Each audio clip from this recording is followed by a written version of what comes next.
Hello friends, आज मी दाखवणार आहे दह्यातलं चिकन, म्हणजे ते आपण दह्यामध्ये शिजवणार आहोत. तर बघा, मी अर्धा किलो चिकन घेतलेलं आहे. त्यावर टाकलं आहे मीठ. त्याला थोडा वेळ मॅरिनेट करायचं आहे.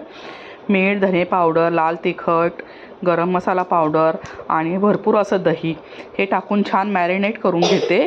आता मी दुसऱ्या साईडला कांदा लाल करायला टाकत आहे. कांदा छान लाल करायचा. तुम्ही बघू शकता, मी कांदा उभा स्लाइसमध्ये कट केलेला आहे. आणि आता छान मी त्याला कांदा हा तेलामध्ये परतवून घेणार आहे. तर तेलामध्ये कांदा परतवून घेतला छान, तोपर्यंत चिकनही छान मॅरिनेट झालेलं आहे. आता तुम्ही बघा, कांदा छान लाल झाला. आता मी त्यामध्ये टाकणार आहे टोमॅटो. आता मी टोमॅटो पण उभा स्लाइसमध्ये कट करून घेतलेला आहे. हा छान टोमॅटो थोडासा नरम होईपर्यंत मी छान तेलामध्ये परतवून घेते, जेणेकरून तो थोडासा सॉफ्ट होईल आणि शिजताना चिकन बरोबर एकदम डाळ शिजून जाईल. आता मी त्यात टाकते चिकन मॅरिनेट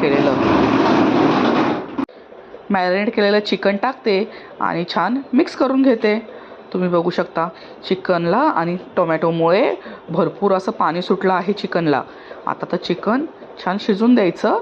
आता त्यावर मी झाकण ठेवणार आणि छान मंद आचेवर चिकन शिजून द्यायचं.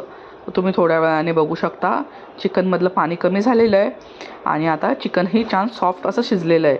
छान क्रीमी ज्यूसी चिकन तयार होतं. तुम्ही एकदा नक्की करून पहा. आणि तुम्हाला जर माझी रेसिपी आवडत असेल, तुम्ही माझ्या चॅनलला लाईक, शेअर आणि सबस्क्राईब करू शकता. तुम्ही बघू शकता, छान चिकन शिजलेलं आहे आणि तेलही छान सुटलेलं आहे चिकनला. तुम्ही ह्याला अजून थोडा वेळ झाकण ठेवून शिजणार आहे. तुम्ही बघू शकता, अशा प्रकारे हे ज्यूसी आणि मस्त चिकन तयार आहे. थँक्यू. तुम्हाला माझा व्हिडिओ असेल तर माझ्या चॅनलला लाईक करा. थँक्यू.